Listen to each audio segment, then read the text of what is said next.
11장 1절에서 15절까지 말씀입니다.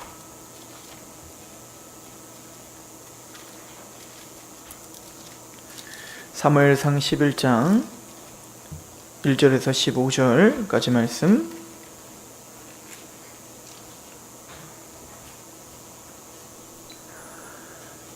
사무엘상 11장 1절에서 15절 제가 봉독해 드릴 때 하나님의 음성으로 들으시길 소망합니다.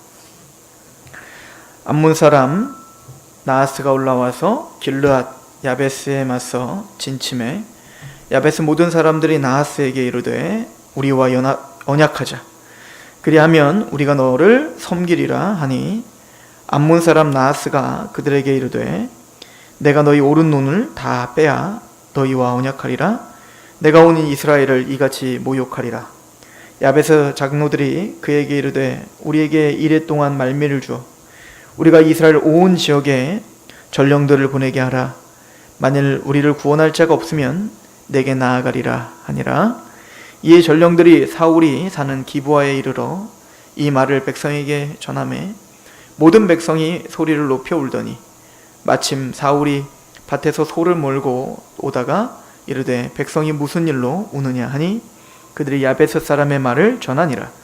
사울이 이 말을 들을 때에 하나님의 영에 크게 감동되매 그의 노가 크게 일어나 한결이의 소를 잡아 각을 뜨고 전령들의 손으로 그것을 이스라엘 모든 지역에 두루보내어 이르되 누구든지 나와서 사울과 사무엘을 따르지 아니하면 그의 소들도 이와 같이 하리라 하였더니 여호와의 두려움이 백성에게 임하매 그들이 한 사람같이 나온지라.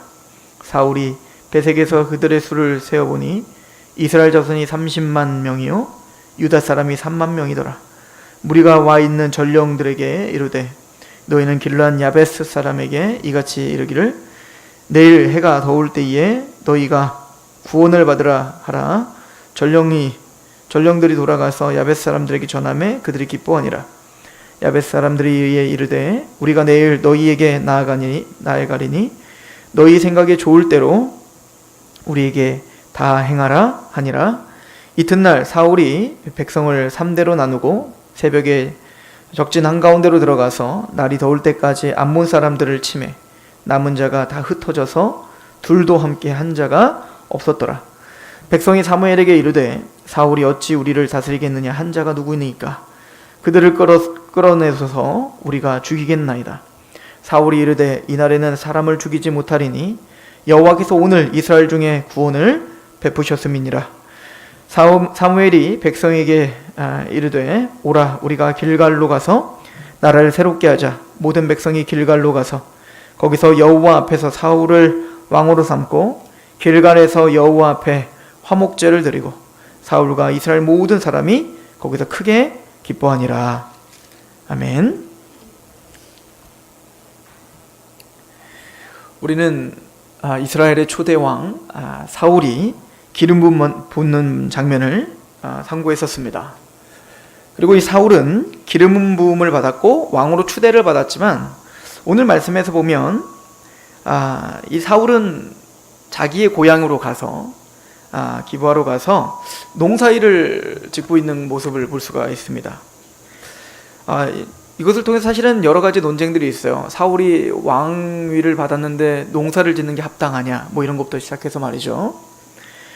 근데 이때는 이 신정 국가에 특별히 하나님의 왕, 아직 이스라엘 백성들에게 왕이 세워진 적이 없는 이 시대에 하나님은 중요한 메시지를 하나 보내는 겁니다. 뭐냐면 이스라엘의 왕은 그냥 어떤 제도적인 어떤 행사, 어떤 그런 것들로 인하여 세워지는 왕이 아니라 물론 기름 부음을 받았지만 그 기름 부음의 결정적인 그 순간은 뭐냐면 하나님의 영이 함께하는 왕, 하나님의 영이 감동하는 왕, 그가 바로 이스라엘을 통합할 수 있고 그가 하나님의 백성들을 하나님의 백성답게 만들어줄 수 있는 왕이에요.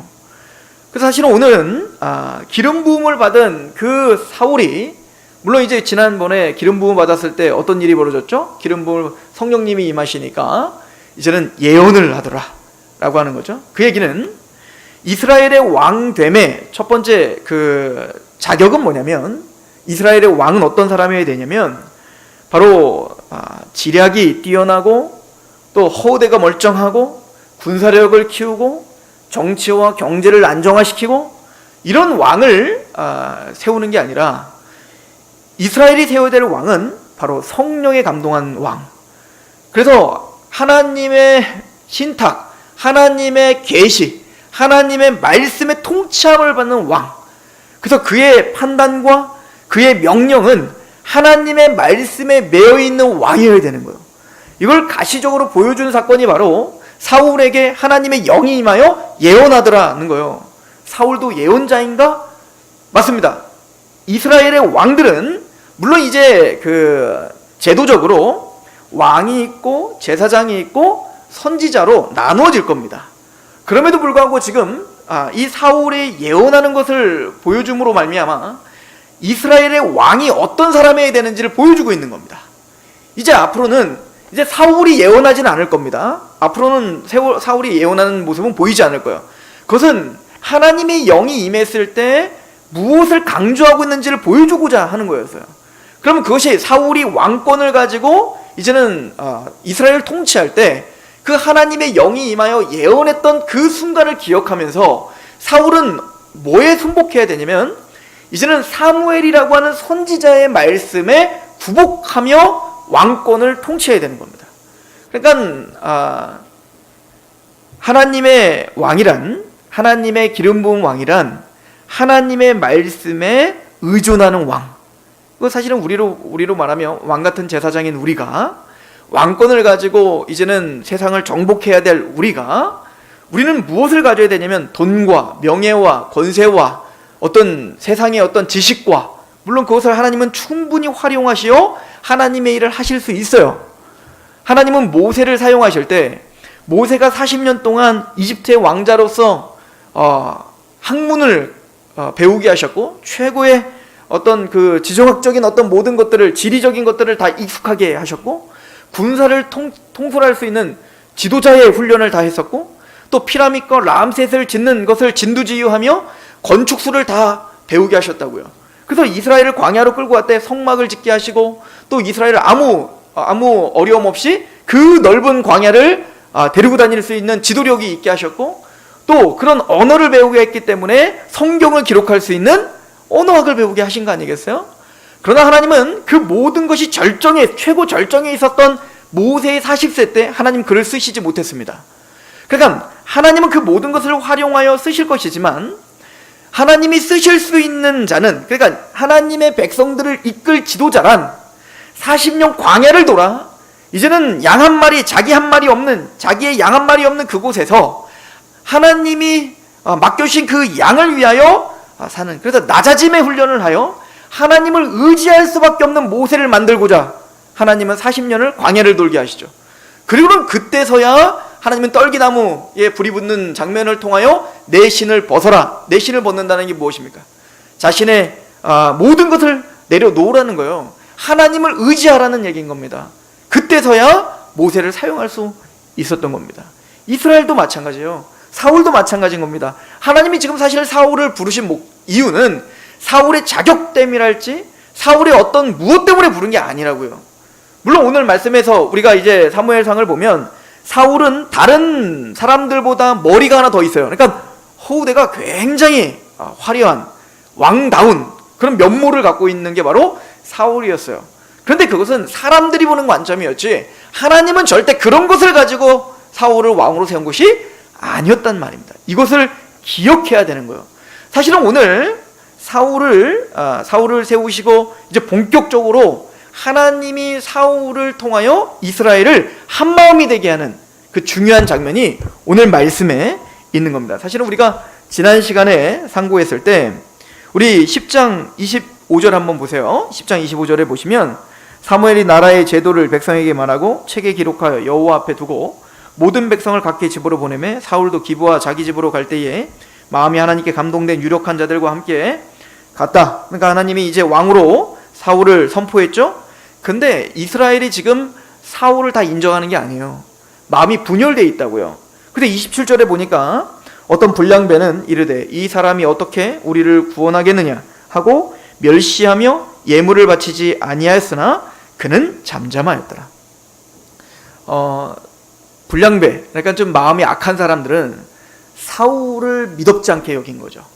그래서 하나님의 기름 부음을 받았는데도 불구하고 또 사무엘을 통해서 사울이 세워졌다라는 그 하나님의 신탁을 들었음에도 불구하고 이들은 의도적으로 사울을 거부했던 겁니다. 그러니까 마음이 나눠진 거죠.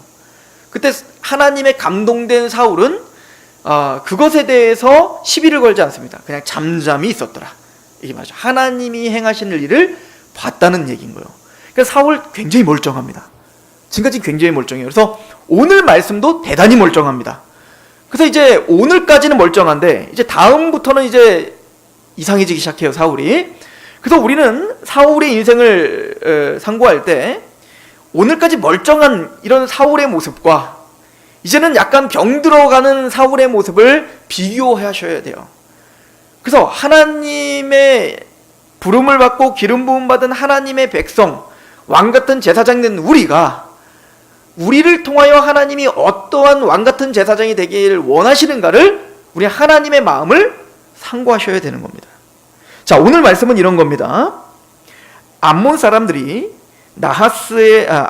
나하스가 길르앗 야베스라는 곳에 진을 치고 지금 길르앗 야베스를 치려고 왔습니다. 이 야베스는 이제 사사기에 한번 나오거든요. 근데 지금 왜 이 암몬 사람이 야베스 사람을 치려고 했냐면요, 이 사사기 끝부분에 굉장히 심각한 일들이 벌어지는 것을 우리가 한번 상고했지 않습니까? 레위 사람의 첩을, 이제는 그 레위 사람의 이 첩이 바람이 난 거예요. 그래서 바람이 나서, 근데 이 레위 사람은 너무 신사적이어서 이 첩을 찾으러 가죠. 그리고 용서를 해주게 됩니다. 그러니까 그 첩의 아버지가 너무 고마우니까 하루 머물더 가라, 더 머물러라, 더 머물러라. 그러니까 더 머물 수가 없으니까 그냥 떠나게 됩니다. 뭐 그러면서 이제, 그런데 베냐민 지파에 갔는데 그 베냐민 지파 사람들이 이 레위의 이 첩을 데려다가 아주 윤간을 하고, 그리고 나중에 그것으로 인하여 그 첩이 죽게 돼버린 겁니다. 그 원래는 이방 땅에 가려고 하다가 그래도 우리 민족인 베냐민 사람에 가야 우리가 안전하지 않겠냐라고 해서 신뢰함으로 베냐민 지파에 갔는데 베냐민 지파가 굉장히 몹쓸 짓을 했단 말이에요. 자, 그렇다면 그래서 이 레위 사람이 너무 화가 나고 슬프고 비통해서 이제는 그 여인의 몸을 12개로 찢어서 이제 12지파에게 다 보냈던 거 아니겠습니까? 그걸 받고 이스라엘 지파 모든 지파들이 분개한 겁니다. 누구에게 분개? 당연히 베냐민 지파 그 집안에 분개한 거죠. 화가 난 거죠. 하나님을 믿는 우리 민족이 어떻게 이렇게 레위 사람인 그 첩을 이렇게 행할 수가 있겠는가? 너무 화가 난 겁니다. 거기는 하나님의 뜻이 있었던 겁니다. 거기는 베냐민 지파를 징계하고자 하는 하나님의 마음이 있었다고요. 그래서 12지파는 연합이 돼요. 베냐민 사람들에게 가서 말을 합니다. 너는 빨리 회개하고 빨리 그 범죄한 자를 우리에게 내주라. 근데 이 베냐민 사람은 회개하지 않죠. 그리고 자신들이 무슨 잘못을 저질렀는지 이해하지 못하고 끝까지 대항하기로 결정합니다. 그리고는 하나님의 백성들, 이스라엘 백성들과 대항하여 전쟁을 벌여 초토화되죠. 베냐민 지파가 완전히 초토화됩니다. 그럴 때 사실은 이 이스라엘 백성들이 이스라엘 12지파가 베냐민 지파를 빼줬으니까 11지파게 되겠죠. 이제는 전령들을 보내가지고 모든 이스라엘 모든 지파들은 다 여기에 동참하라 라고 했습니다. 그래서 하나님의 어떻게 보면 분노를 사고 있는 이 베냐민 지파, 그 범죄를 저지른 이 베냐민 지파에 대하여 우리가 징계해야 된다라고 했을 때 이 이 야베스 사람들은 거기서 빠집니다. 오지 않아요. 그러니까 이스라엘이 연합하여 지금 뭔가 하나님의 일을 하려고 할 때 베냐민 사람, 이 야베스 사람들은 거기에 동참하지 않는 장면이 나옵니다. 근데 이걸 이렇게 표현하고 있어요. 우리 사사기 잠깐 한번 가보시겠습니까? 사사기 21장.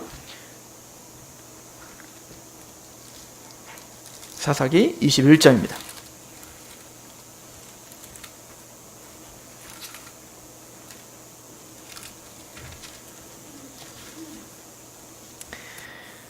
(8) 절부터 제가 한번 읽어보겠습니다. 또 이르되 이스라엘 지파 중 미스바에 올라와서 여호와께 이르지 아니한 자가 누구냐? 그러니까 그 일을 도모할 때 여호와께 올라오지 않은 자가 누구인가? 이렇게 이제 묻게 됩니다. 본즉 야베스 길르앗에서는 한 사람도 진영에 이르러 총회에 참여하지 아니했다. 그러니까 지금 여호와의 총회, 즉 그 공동체, 그 권위가 있는 하나님의 총회에 지금 야베스 사람들은 한 사람도 보내지 않은 겁니다. 그러니까 동참하지 않은 거예요. 왜 야베스 사람들이 동참하지 않았는지 우리는 정확하게 알 수 없습니다. 관심이 없었을 수도 있고, 아니면 이 일이 얼마나 심각한 건지를 알지 못했을 수도 있고, 아니면 베냐민 사람들과 어떤 모종의 어떤 무엇이 있었을 수도 있고, 근데 어쨌든 결론적으로는 여호와의 그 총회에 참여하지 않은 거예요. 그래서 9절에 보면 백수를 계수할 때에 야베스 길르앗 주민이 하나도 거기 없음을 보았습니다. 회중이 큰 용사 12,000명을 그리로 보내며 그들에게 명령하여 이르되 가서 야베스 길르앗 주민과 부녀와 어린아이를 칼날로 치라. 그래서 어떤 일이 벌어지냐면 이 이스라엘 백성들이 야베스 사람들을 이제 징계합니다. 그래서 그 지금 함께하지 않았던 야베스 사람들을 완전 다 초토화시켜버려요. 그래서 남자들 다 죽여버립니다. 어린아이들 다 죽여버립니다. 그때 처녀들만은 다 살려놓는 거예요. 근데 이게 지금 징계하는 자들이나 또 그렇게 범죄를 저질렀던 베냐민 사람들이나 또 야베스 사람들이나 사실은 하나님 앞에 다 너무 극단적이고, 지금 그러니까 사사시대가 얼마나 하나님의 말씀에서 떠나 균형 감각을 잃어버린 시대였는지를, 왕이 없으므로 정말 자기 소견, 자기 보기 좋은 대로 행했던 그런 시대였음을 우리는, 암흑의 시대였음을 우리는 볼 수가 있습니다. 아무튼 이 줄거리를 보면 기가 막힌데, 그 야베스 사람들을 완전 다 초토화시켜버린 다음에 여자들을 데려왔어요. 한 400명 정도를 끌고 왔단 말이에요. 근데 이 사람들이 또 뉘우쳐요. 야, 우리 너무했다. 우리가 또 베냐민 지파를 너무 죽여서 이제는 결혼시킬 여자가 없을 만큼 다 죽여버린 거예요. 그럼 이 사람들이 또 후회를 해요. 아유, 이러면 12지파 중에 한 지파가 완전히 없어지는데 이건 또 하나님의 뜻이 아니겠지?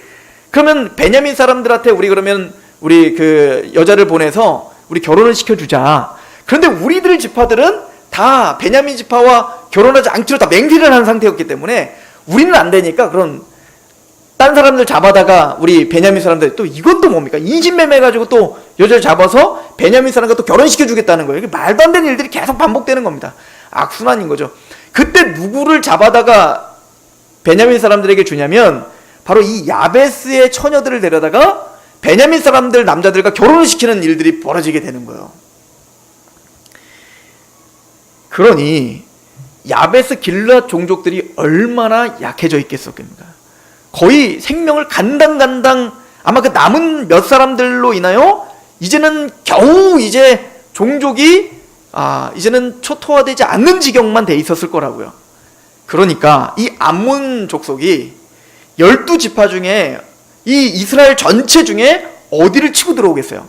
가장 약해 보이는 야베스 지역을 지금 농락하러 온 거예요. 그래서 사실은 우리가 이런 것들도 우리가 상고해 볼 수 있겠죠.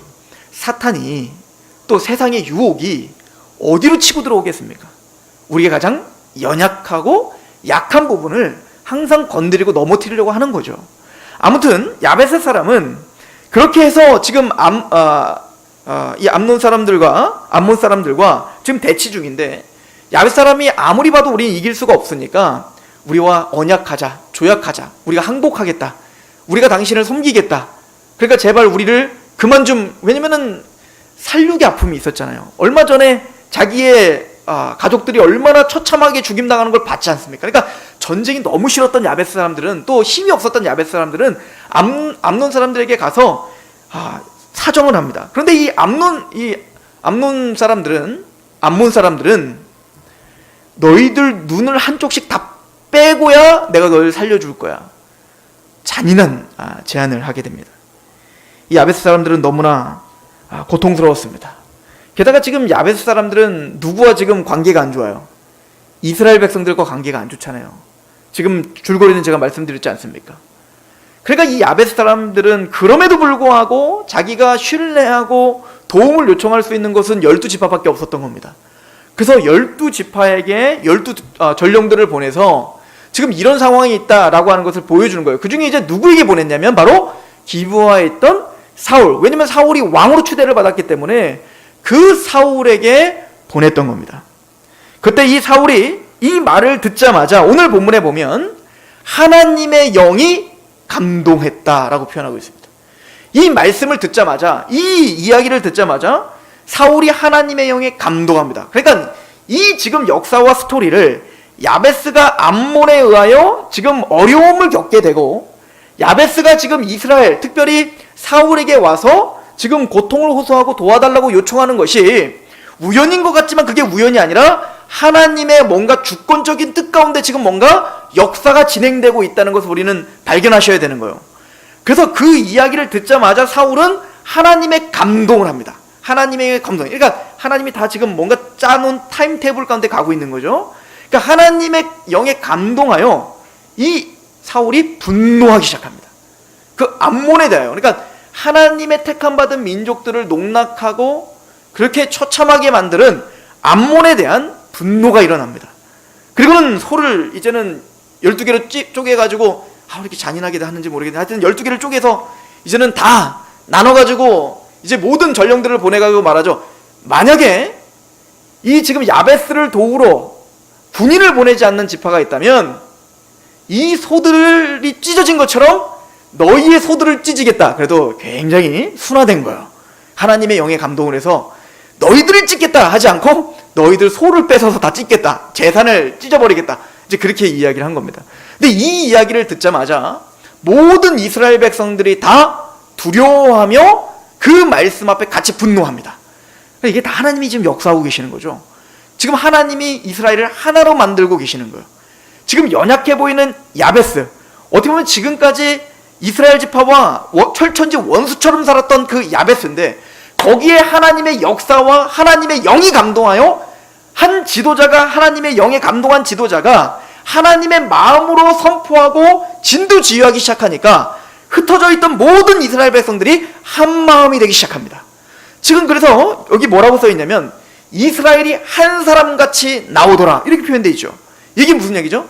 모든 지파의 모든 구성원들이 한 마음이 되어 지금 하나님의 마음으로 동참하며 사울의 분노에 지금 함께 동참하여 지금 함께 전쟁을 준비하겠다라고 선포한 겁니다. 그리고 멋지게 사울은 이제는 전술도 잘해요. 그러니까 하나님의 영이 임하니까 막 지혜가 막 이제 막 샘솟았나 봐요.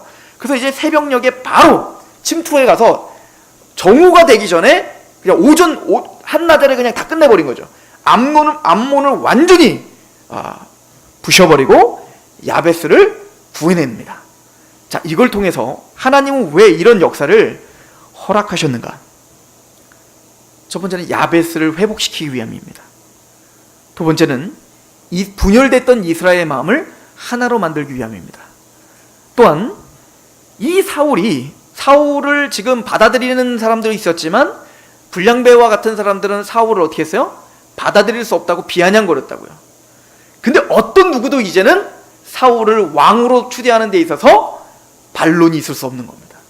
너무 멋지게 싸웠기 때문에, 그 영웅적인 어떤 성령님의 감동하심이 너무 분명했기 때문에 전 이스라엘이 이제는 사울을 진짜 이스라엘의 왕으로 추대하게 되는 거예요.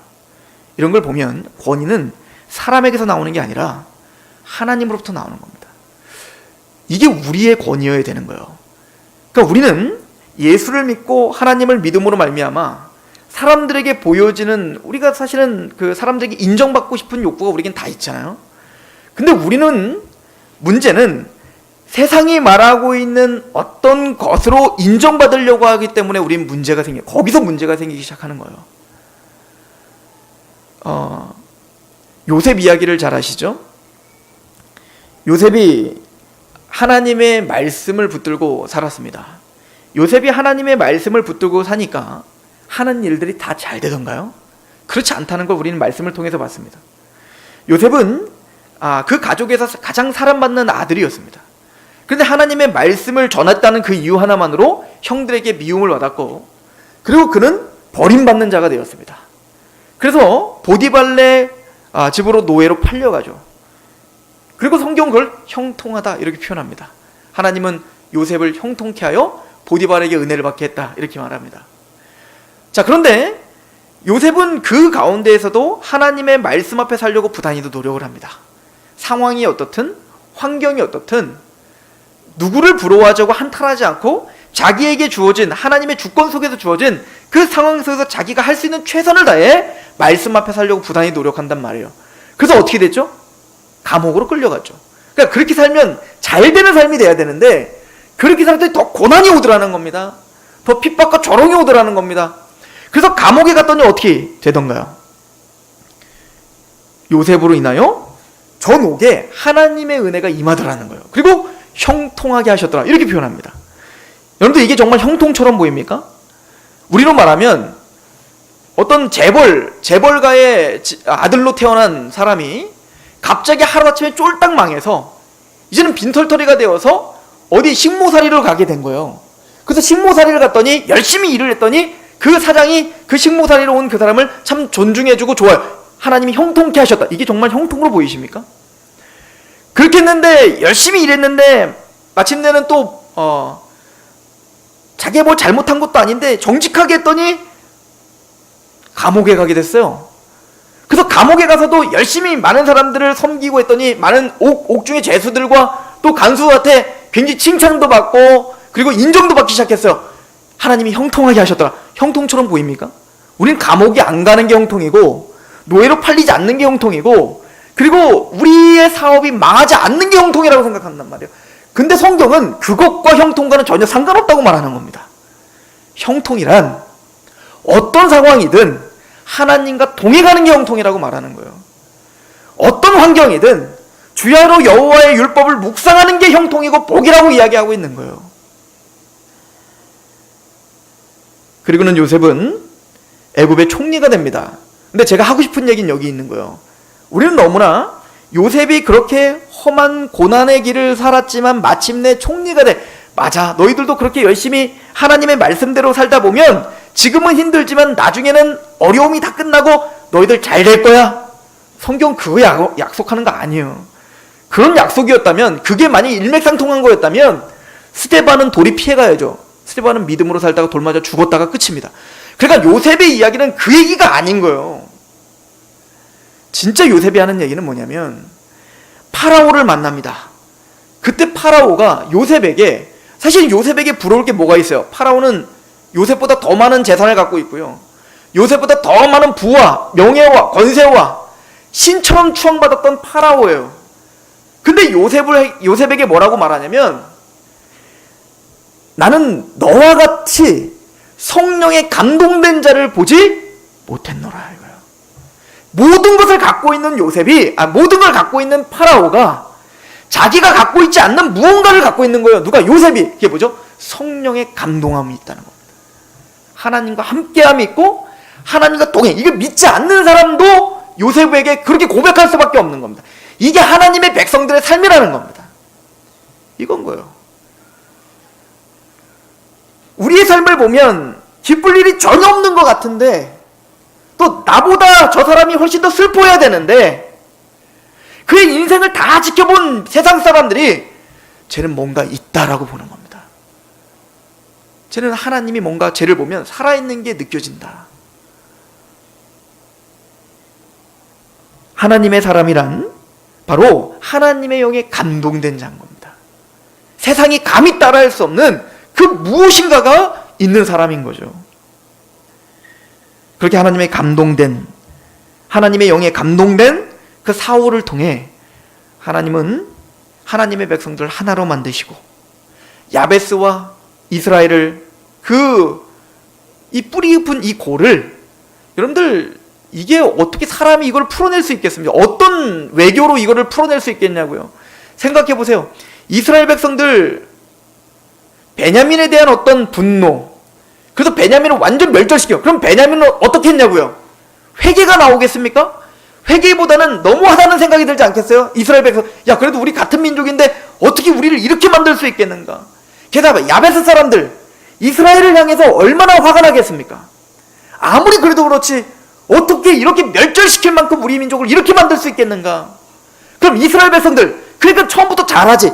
이렇게 야베스가 베냐민이 이스라엘이 야베스를, 또 야베스는 베냐민에 대해 얼마나 또 화가 나겠어요. 이들 때문에 우리가 이게 무슨 꼴이냐.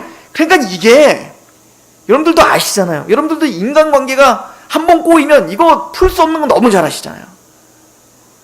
이거 누가 회복할 수밖에 없냐면 하나님이 단칼에 회복시켜 주시는 거예요. 하나님과의 관계가 회복된 한 사람이 있으니까 그 한 사람으로 인하여 하나님과의 관계가 이스라엘이 회복이 되고, 하나님과의 관계가 회복되니까 이제는 이스라엘 백성들이 하나가 되는 역사가 일어나는 거예요. 이게 교회인 겁니다. 교회란 이해관계가 달라요. 사람 환경도 달라요. 그러나 하나님의 영이 충만하신 기름 부음 받은 자, 그리스도, 메시아, 이게 바로 메시아란 뜻 아닙니까? 기름 부음 받은 자인 한 왕인 바로 예수, 성령님에 의해서 태어나셨고, 성령님에 의해서 공생의 기간을 사셨으며, 성령님에 의해 부활하셨고, 성령님을 우리에게 보내주신 그 예수, 우리의 왕 되시는 예수로 말미암아 우리는 하나 되는 거예요. 이해관계가 맞지 않아도, 살아온 환경이 맞지 않아도, 때로는 나와 성격이 달라, 내가 세상에선 절대 이런 놈이랑 내가 친해질 수가 없다 라고 하는 그 사람과도 우리는 울며 같이 하나가 될 수 있어요. 이게 교회인 겁니다. 이게 바로 오순절 성령 강림에 일어났던 역사 아니겠습니까? 말이 달랐습니다. 그런데 거기에 성령님이 임하니 하나가 돼요. 용광로 속에 서로 다른 철들이에요. 차도 있고 오토바이도 있고 무슨 철근도 있고, 그런데 모든 철들이 용광로 속에 들어가니 그냥 하나의 용광로가 되더라는 거예요. 한 성령, 한 그리스도, 한 하나님, 한 믿음 안에 하나가 되어 이제는 한 마음으로 암몬을 대항하는 것처럼 이제는 누구를 향해서 싸워야 될지를 명확하게 하는 공동체가 되는 거예요. 이게 교회인 겁니다. 이것을 위해서 하나님은 사울에게 하나님의 영을 부어줬던 거고, 이것을 위해서 예수 그리스도에게 하나님의 영을 부어 십자가에 죽게 하시고 부활하여 우리를 하나로 만들었다고요. 이게 하나님의 소원입니다. 요한복음 17장에 보면, 요한복음 17장에 예수님께서 대제사장적 기도라고 우리는 말합니다. 이게 유언적 기도예요. 죽기 직전에 마지막으로 하나님이 땀을 피처럼 흘리며 그렇게 기도했던 내용이요. 그 기도 내용이 뭔지 아십니까? 아버지, 내가 영원전부터 아버지와 하나인 것처럼 저들이 하나 되게 해주세요. 저들이 하나 될 때 세상이 하나님이 저들을 사랑한다는 게 증거되게 해주십시오. 세상은 하나님을 볼 수 없습니다. 하나님을 볼 수 있는 방법은 죽을 듯이 사랑하고 있는 교회의 모습을 통해서, 세상에는 감히 측량할 수 없는 그 공동체의 하나됨을 통해 하나님의 살아계심을 보는 겁니다. 이게 예수님께서 마지막 기도하신 내용이죠. 이스라엘 백성들은 하나님의 영에 감동된 사울을 통해서 한 사람같이 나오게 되었습니다. 여러분들, 이게 우리에게 요구하는 거예요. 우리 빌립보서 한번 가보시죠. 사도 바울이 빌립보 교회에게 편지를 보내면서 나는 너희들만 생각하면 기쁘다. 너희를 생각할 때 너무나 감사하다.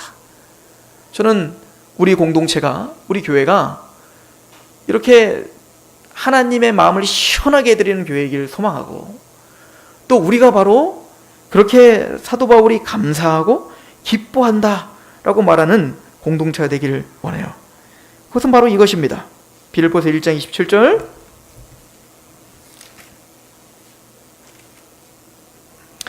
오직 너희는 그리스도의 복음에 합당하게 생활하라. 이는 내가 너희에게 가보나 떠나 있으나 너희가 한 마음으로 서서 한 뜻으로 복음의 신앙을 위하여 협력하는 것과 무슨 일에든지 대적하는 자들 때문에 두려워하지 아니하는 이 일을 듣고자 함이라. 이것이 그들에게는 멸망의 증거요 너희에게는 구원의 증거니 이는 하나님께로부터 난 것이라. 그리스도를 위하여 너희에게 은혜를 주신 것은 다만 그를 믿을 뿐 아니라 또한 그를 위하여 고난도 받게 하려 하심이라. 너희에게도 그와 같은 싸움이 있으니 너희가 내 안에서 본 바요 이제도 내 안에서 듣는 바니라. 한 싸움을 싸우고 있다는 거예요. 이게 교회인 거예요. 저도 교회를 배워가고 있습니다. 저도 이제 목회 초년병이잖아요. 우리 교회도 교회가 무엇인지를 배워가며 만들어가고 있죠. 이제 8년이 돼가요. 이 교회에 제가 이제 온지. 제가 배운 건 하나입니다. 보니까 성경이 진짜 교회에게 원하는 건 화려한 건물도 아니요, 많은 숫자의 증가도 아니요, 세상에 빛이 된다는 얘기는 우리가 많은 봉사를 하여 많은 사람들이 우리를 알아 서산 신문에 우리 교회가 나는 것도 아니요. 목사가 대통령상 받는 것도 아니요. 정확한 복음이 선포돼서 베드로가 고넬료에게 복음을, 구원 얻을 말씀을 전할 때 하나님의 영, 성령이 임하시더라. 그들이 한 복음 가운데 구복하게 되고 자신의 생각과 마음과 그 모든 삶이 달랐던 사람들이 그 복음이라고 하는 용광로 속에 모두가 하나가 되고 한 감격과 한 복음과 한 십자가 가운데 마땅히 우리가 뭘 해야 될지를 분명히 알아. 그 어린 양이 어디로 인도하든 기쁜 마음으로 우리가 예배하며 그 말씀이 말하고 하는 그 계시를 의존하며 그 말씀을 의존하며 그 말씀 앞에 기쁨으로 함께 걸어가는 거, 한 복음으로 함께 협력하는 거, 서로 용납하고 사랑하고 복음 때문에 우리가 서로 하나가 되는 거, 이것을 하나님이 원하신다. 이것을 배우게 됐죠. 여러분들, 사울을 보세요. 하나님의 영에 감동한 사울이요, 이제 사람들이 와, 사울 멋집니다. 으쌰으쌰, 당신이 왕 될 만합니다. 그러면 이제 이랬겠죠. 사울의 측근들이 이런 겁니다. 누가 감히 사울이 왕 되면 안 된다고 말했냐? 막 이렇게. 그리고 아까 본문에 보면 사울이시여, 당신을 반대했던 사람들이 있었습니다. 그들을 당장 처단하죠. 막 이렇게 70%가 넘었나 봐요. 이제는 막 이 지지도가 이제 막 70%, 90% 막 이게 육박하게 된 겁니다. 그러니까 이제 그 지지자들이 이제 막 사울에게 당신을 대적하는 사람들 그냥 싹 다 지금 처단해버리자고 막 난리를 피운 거죠. 하나님의 영에 감동된 사울은 그들을 용납하라 라고 말하는 겁니다. 오늘은 하나님이 우리를 구원한 날이다. 이거는 내가 한 게 아니다. 하나님이 하신 거다. 이 구원의 날, 내가 무엇을 한 것처럼 왜 내가 나서서 그들을 처단하는가? 잠잠하라. 그들을 용납하라. 그리고 그들이든 뭐든 이 하나님이 행하신 이 구원 앞에 우리는 모두가 다 기뻐하라. 멋지지 않습니까? 이게 하나님의 영에 감동된 사울의 모습입니다. 근데 하나님의 영이 떠난 사울은 어땠죠? 자신을 위해서 싸웠던 다윗을 시기합니다. 다윗을 용서하지 못합니다. 아니, 용서할 건더기도 없어요. 다윗은 자기를 위해서, 여러분들, 사울이 정말 악신이 들어가서 정말 너무 인생이 괴로울 때 누가 그걸 치료해 줬습니까? 다윗이시잖아요. 다윗이 음악 치료사였어요. 막 이렇게 하프치고 하는 찬양하면 그냥 또 악신이 떠나가고, 다윗이 어떻게 보면 생명의 은인 아닙니까? 또 이스라엘이 절체절명의 위기에 빠졌을 때 나중에 골리앗을 통해서 블레셋이 이스라엘을 점령하면 누가 먼저 죽는 거예요? 사울이 제일 먼저 죽는 거 아니겠어요? 그거 누가 살려준 겁니까? 다윗이 믿음으로 살린 거 아니에요? 그런데 그런 다윗을 죽이려고 끝까지 했던 게 누구예요? 사울인 거예요. 이게 하나님의 영에 감동한 것과 한 사람 앞에 이런 용납과 용서와 사랑과 자비가 나가고 그 한 사람이 시기와 분쟁과 악독함과 이게 한 사람 앞에서 나가는 거예요. 그 차이는 무엇입니까? 하나님의 영이 감동하냐 안 감동하냐요. 그래서 사도 바울은 우리에게 말하는 겁니다. 때가 악하다. 술 취하지 말라. 이는 방탕한 것이요 너희는 성령의 충만함을 받으라. 사울은 지금 하나님의 영에 감동했습니다. 자비함이 있죠. 우리 빌립보서를 다시 한번 보시죠. 그래서 그렇게 한 복음 가운데 협력하고 한 뜻으로 한 마음이 되고, 그리고 2장 1절은 이렇게 말합니다. 빌립보서 2장 1절. 그러므로 그리스도 안에 무슨 권면이나 사랑에 무슨 위로나 성령의 무슨 교제나 국률이나 자비가 있거든 마음을 같이하여 같은 사랑을 가지고 뜻을 합하며 한 마음을 품어 아무 일에든지 다툼이나 허영으로 하지 말고 오직 겸손한 마음으로 각각 자기보다 남을 낮게 여기고 각각 자기 자신을 자기 일을 돌아볼 뿐더러 또한 각각 다른 사람들의 일을 돌아보아 나의 기쁨을 충만하게 하라. 너희 안에 이 마음을 품으라. 곧 그리스도 예수의 마음이니 그는 근본 하나님의 본체시나 하나님과 동등됨을 취할 것으로 여기지 아니하시고 오히려 자기를 비워 종의 형체를 가지사 사람들과 같이 되셨고 사람의 모양으로 나타나사 자기를 낮추시고 죽기까지 복종하셨으니 곧 십자가에 죽으심이라. 이러므로 하나님이 그를 지극히 높여 모든 이름 위에 뛰어난 이름을 주사 하늘에 있는 자들과 땅 안에 있는 자들과 땅 아래 있는 자들로 모든 무릎을 예수의 이름으로 꿇게 하시고 모든 입으로 예수 그리스도를 주라 시인하여 하나님 아버지께 영광을 돌리게 하였느니라. 뭘 가르쳐 주는 것 같습니까? 하나님의 영이 임한 자는 한 마음과 한 뜻으로 복음으로 용왕로 속에 빠져들고, 그리고 자연스럽게 성령님의 사람이기에 용납하고 사랑하고, 그러기 위해서는 뭐가 필요하다? 겸손이 필요하다는 거예요. 그리스도의 마음을 품으라.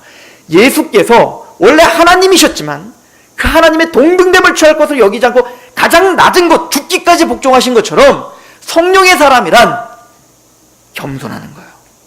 그리고 나보다 남을 낮게 여긴 겁니다. 이게 사울의 모습 속에서 보여주죠. 나중에 이것이 고장나고 왜곡되는 거예요. 근데 이거 누가 이 모습을 다시 보여주죠? 다윗인 겁니다. 사울이요, 여러분들 이 이야기는 너무 감동적입니다. 오늘 제가 그 말씀을 다시 찾으면서 사울이 나중엔 악신이 들어가고 이제 하나님을 대적하는 자고 버림받고 이제는 나중에 처참한 죽음에 처하지 않습니까? 그때 그 사울을 사랑했던 두 부류가 있었어요. 하나는 야베스 사람이었어요. 얼마나 고맙습니까, 야베스 사람. 이 사울이 죽었다는 소식을 듣고 목숨을 걸고 블레셋 적진까지 뛰어들어갑니다. 그리고는 그 사울의 시체를 가져다가 장례를 치러주는 사람들이 바로 야베스 사람들입니다. 나중에 이게 사무엘상 마지막 장에 나옵니다. 그러니까 은혜는 은혜를 낳는 거예요. 그죠? 또한 이 사울이 죽임을 당했다는 소리를 듣고 누가 통곡하며 울죠? 다윗입니다. 자기를 죽이려고 했던 사울인데 자기를 시기했고 자기는 사울에게 모든 걸 쏟아서 사울을 도왔지만 사울은 끝까지 자기를 죽이려고 했습니다. 원수입니다. 그런데 다윗은 끝까지 사울을 존중했고 존경했고 사랑했습니다. 그래서 이 사울을 장례를 치러준 야베스 사람들에게 나중에 사무엘하에 보면 야베스 사람을 축복하죠. 너에게 하나님의 복이 있기를 원한다. 너무 잘해줬다. 너무 잘했다. 이게 성령의 사람인 겁니다. 거기에 연합이 있고 거기에 하나됨이 있죠. 여러분들 신앙의 성숙이 뭐라고 생각하십니까? 뭘 많이 경험한 거? 뭘 많이 체험하고 기도의 응답이 많은 거? 많은 지식이 쌓여 있는 거? 아니요, 겸손입니다. 해가 갈수록 더 겸허해집니다. 하나님 앞에 겸손해지고 사람 앞에 겸손해지는 겁니다. 우리 공동체는 그것이 성장의 잣대임을 분명히 하는 저와 여러분 되기를 축원합니다. 그리고 오늘 말씀에 길갈에 내려가 새로운 나라를 세우자 이렇게 말합니다. 왜 길갈일까요? 길갈은 여호수아를 통해서 가나안 땅을 정복할 때 두 가지 일이 있었어요. 첫 번째는 여호수아를 통하여 법궤를 바라보고 요단강을 건넜죠. 그래서 구원을 경험한 겁니다. 왜냐면 이스라엘 백성들 그 당시에는 출애굽을 한 1세대는 다 죽었고요. 그 다음 2세대는, 그러니까 출애굽을 홍해를 건너는 경험을 안 한 세대들이 더 많다고요.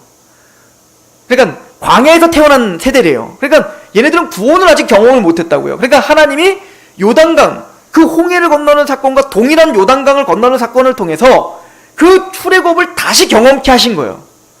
그리고는 그 경험을 통해 요단강을 건너고 길갈에서 12돌을 세우죠. 그리고는 뭐라고 하냐면 너희들이 요단강을 건넌 건 바로 홍해를 건넌 것과 방불하니 너희들은 이거를 기념하라는 거예요. 이걸 기억하는 거예요. 그리고는 그곳에서 길갈에서 이스라엘 백성들이 40년 동안 한 번도 할례를 안 했어요. 유월주를 지키지 않았어요. 그런데 길갈에서 이제 뭐 하냐면 모두가 다 할례를 베풀었습니다.